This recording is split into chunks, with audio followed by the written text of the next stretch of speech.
Hello everyone, आप सभी को स्वागत करते हैं the knowledge with Premchand Paul. आज के लेक्चर में हम लोग देखेंगे का पास्ट टेंस किसे कहते हैं और पास्ट टेंस के कितने प्रकार होते हैं।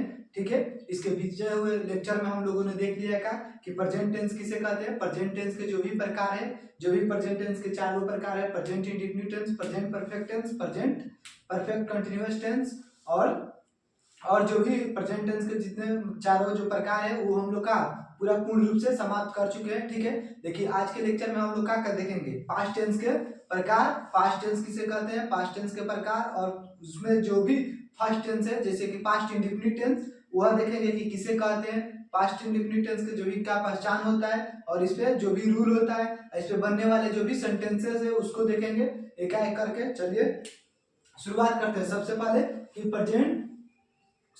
पास्ट टेंस किसे कहते हैं, तो कहा जाएगा कि any work do in past time is called past tense. मतलब कि अगर कोई भी कार्य क्या होगा, पास्ट समय मतलब कि बीते हुए समय में होगा, उसे क्या कहेंगे, पास्ट टेंस। मतलब कि जिस क्रिया वर्ब के जिस रूप से अगर कोई कार्य पास्ट समय में होने का अगर बोध कराएगा तो उसे हम लोग क्या कहेंगे, पास्ट टेंस कहते हैं। ठीक है, पास्ट टेंस का एक पहचान होता है, जैसे कि एक लोग यहाँ होता है क्या, प्रेजेंट। तो प्रेजेंट के मतलब होता है रहेगा इसमें। ठीक, पास्ट के मतलब रहता है क्या, था, थी, थे। ठीक, और फ्यूचर का मतलब क्या होता है, गा, गी, गी। ठीक, ये क्या है, एक सिंपल सा तीनों टेंस का क्या हो गया, पहचान हो गया कि अगर प्रेजेंट रहेगा तो उसमें क्या रहेगा, है रहेगा। अगर पास्ट रहेगा तो उसमें क्या रहेगा, था, थे, थी रहेगा। ठीक, लेकिन फ्यूचर रहेगा तो क्या रहेगा, उसमें गा, गे, गी रहेगा।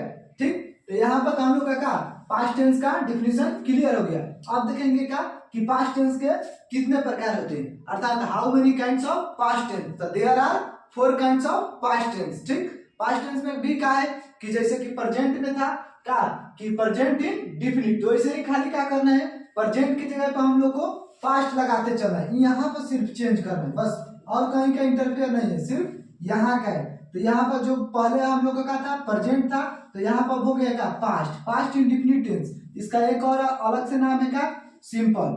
अगर सिंपल इंडेफिनिट टेंस भी कहे तो कोई घबराने की बात नहीं है। ठीक है, ये हो गया क्या, past continuous tense. Continuous tense का भी एक और नाम है क्या, प्रोग्रेसिव टेंस भी इसको बोला जाता है, क्या, प्रोग्रेसिव टेंस। उसके बाद हो गया क्या, past perfect tense, past perfect continuous tense. जो कि पास्ट परफेक्ट कंटिन्यूअस टेंस का है, जो भी पास्ट टेंस के का है चौथा रूप है, जो कि परफेक्ट और का कंटिन्यूअस के दोनों को मर्ज करने से बना है, जो कि नया टेंस का नाम का है पास्ट परफेक्ट कंटिन्यूअस टेंस। अब इसका क्या है कि अब हम लोग देखेंगे कि सबसे पहले कि पास्ट जो भी टेंस है इसके प्रकार में जो फर्स्ट रूप है अर्थात पास्ट इंडेफिनिट टेंस किसे कहते हैं। इंडेफिनिट का मतलब भी क्या होता है, अनिश्चित। ठीक है, इंडेफिनिट का मतलब क्या होता है, अनिश्चित। वही कह रहा है कि this tense is used to show habitual work of past time. Past is called past indefinite tense. जिस टेंस से हमें यह पता चले कि कोई भी मतलब हैबिचुअल का मतलब होता है कि आदत से संबंधित कार्य के बारे में अगर हम लोग के उस टेंस से पता चलेगा तो उसको क्या कहेंगे, पास्ट इंडेफिनिट टेंस। ठीक है, हैबिचुअल का मतलब होता है कि क्या, आदत से संबंधित। ठीक, इसके बाद क्या रह गया हम लोग का, पहचान, रिकॉग्निशन। इंग्लिश में क्या कहेंगे, पहचान के रिकॉग्निशन। ठीक, यहाँ पर पहचान जो है क्या है कि जिस हिंदी वाक्य क्रिया का मतलब सीधा से वर्ब से, मतलब कि वर्ब में रहेगा क्या, क्रिया के अंत में क्या है, ता, था, ती, थी, ते, थे, तथा, लिया, दिया, आया, गया, यादी रहे तो उसे क्या कहेंगे, पास्ट इंडेफिनिट टेंस का वाक्य समझा जाएगा। अर्थात जिस हिंदी वाक्य क्रिया के अंत में क्या है, ता, था, ती, थी, ते, थे, तथा, लिया, दिया अगर रहेगा तो उसको क्या कहेंगे, पास्ट इंडेफिनिट टेंस का पहचान समझेंगे। ठीक है, इसका रूल क्या होता है। ठीक, तो इसका रूल हो गया क्या कि subject plus V2 plus object, सीधा सिंपल रूल है। ठीक, क्या है, subject plus verb 2 plus object. ठीक, तो अब वर्ब 2 बार बार हम कहते हैं क्या कि V1 V2 V3 V4 V5। Verb के कितने रूप है 5। तो V1 और V5 के उपयोग हम लोग कहाँ देख चुके हैं, तो प्रेजेंट इन डिफिनिट टेंस में, ठीक। अब V2 का उपयोग हम लोग कहाँ देख रहे हैं, तो पास्ट इन डिफिनिट टेंस में।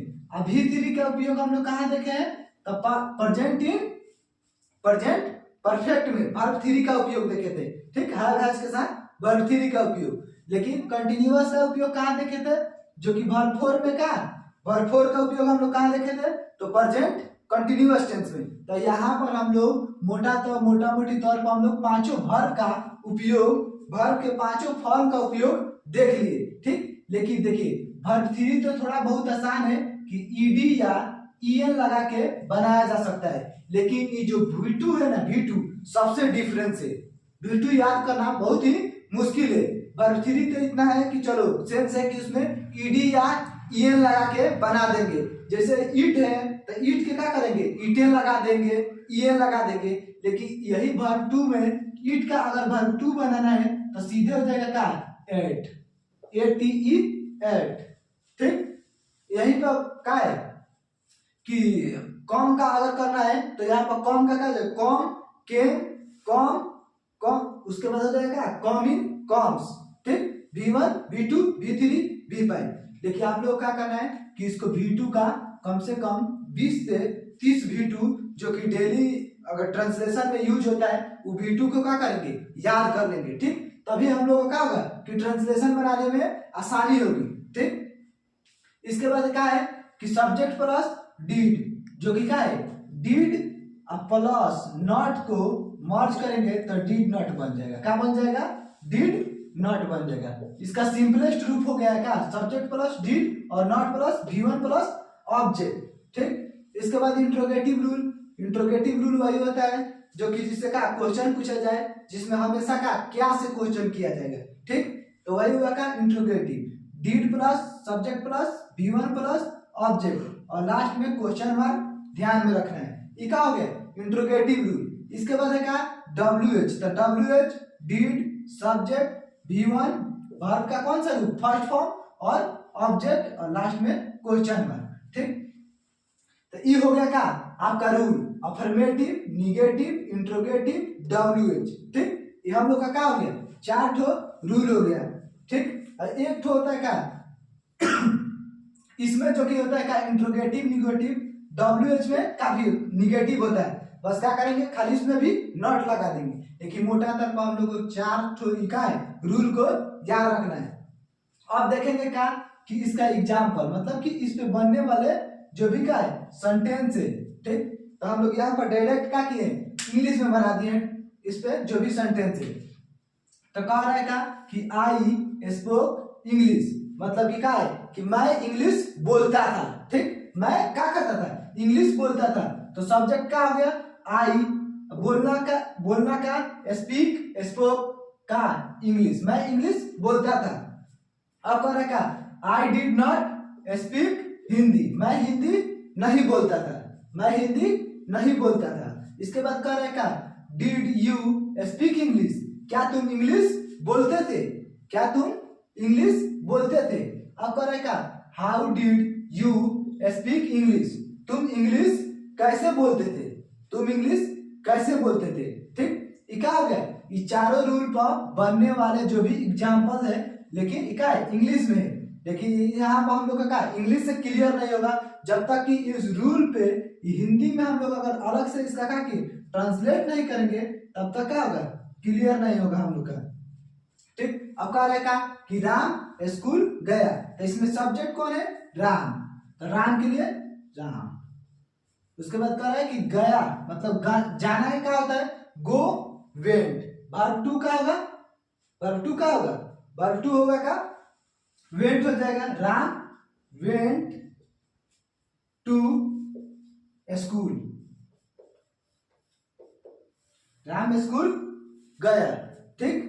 उसके बाद कह रहा है क्या कि उसने पत्र नहीं लिखा, तो उसने के लिए क्या ही, नॉट वाला पर बनाएंगे किस पर, निगेटिव पर, सब्जेक्ट का है उसने, तो उसने के लिए क्या लिखेंगे he did not, he did not write a letter, उसने पत्र नहीं लिखा। ठीक, इसके बाद कह रहा है क्या राम स्कूल गया, तो इसमें क्या आ गया जो कि क्या है इंट्रोगेटिव पर बनेगा। तो इसको कैसे बनाएंगे, क्या के लिए सबसे पहले लिखेंगे क्या डीड, रूल में भी क्या है, रूल में भी है डीड, तो डीड लिख दे डीड। उसके बाद क्या है subject Ram, did Ram, Ram go to school.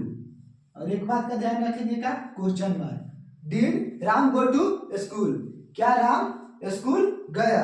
इसके बाद क्या है राम क्यों स्कूल गया, तो क्यों के लिए क्या लिखेंगे, क्यों के लिए क्या है, क्यों का है एक WH वर्ड है, तो WH वर्ड हम बार बार बताते हैं कि क्या हो गया वाट हो गया, वेयर हो गया, वेन हो गया, हुम हो गया, वाई हो गया।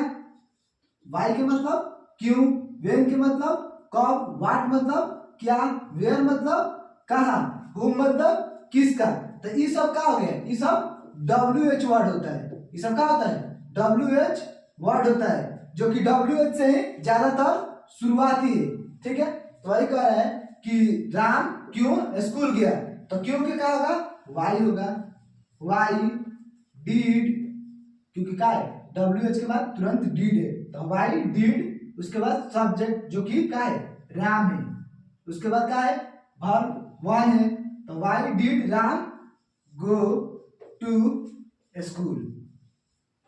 इसके बाद क्वेश्चन में यहाँ पर हम लोग क्या किए चारों रूल पे इंप्लीमेंट करके इसका क्या सेंटेंस को बना दिए। ठीक है, तो आज हम लोगों ने क्या देखा कि सबसे पहले क्या कि पास्ट टेंस किसे कहते हैं, उसके बाद पास्ट टेंस के कितने प्रकार होते हैं, तो पास्ट टेंस के 4 प्रकार होते हैं। 4 प्रकार में से भी एक प्रकार के देखेगा कि पास्ट इंडेफिनिट टेंस किसे कहते हैं, तो पास्ट इंडेफिनिट टेंस के यहाँ पर हम लोगों का डिफिनीशन भी क्लियर हो गया।